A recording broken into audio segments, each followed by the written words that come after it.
Bakit manok? Oh, bakit manok ka? Hindi baboy oh. Bakit manok?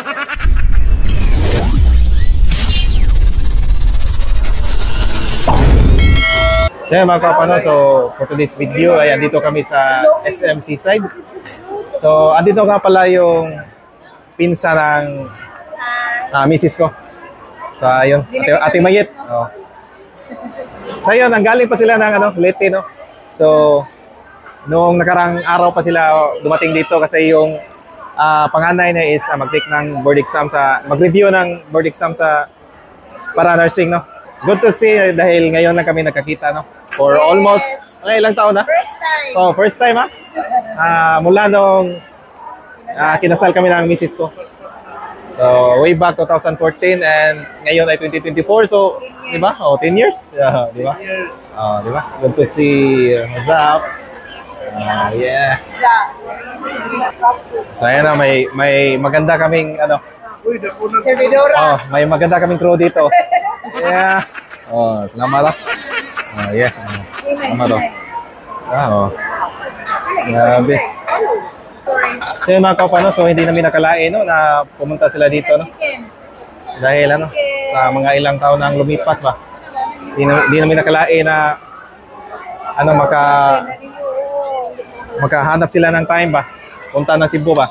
So galing pa sila na sa Planetang Argao. Wow. Tapos pinuntahan nila kami dito ba, sa Planetang Seaside. Yeah. Good to see you. Birthday nga pala ng pinsa ng misis ba. Happy birthday. Yung birthday niya is pang 21. 21 age, no? Pang 21, di ba? 21. Hindi lang malayo yung agwat ng misis ko. 20 at saka 21. 20. Tingnan mo nga yung mukha ng 20. 20, mukha ng 21. Di ba? 21. At saka yung husband niya, 23. Yan yung 23. So mga kapano, so varsity ito ng UV. So magaling ito magbasket. Yeah, di ba? Magaling ito magbasket, Nung araw. Shout out sa nanonood. Hello. Sabi, ito yung mga anak niya. Yeah. Hindi natin patagalin to. Kainan na. Yeah. Birthday special with Ate Mayet.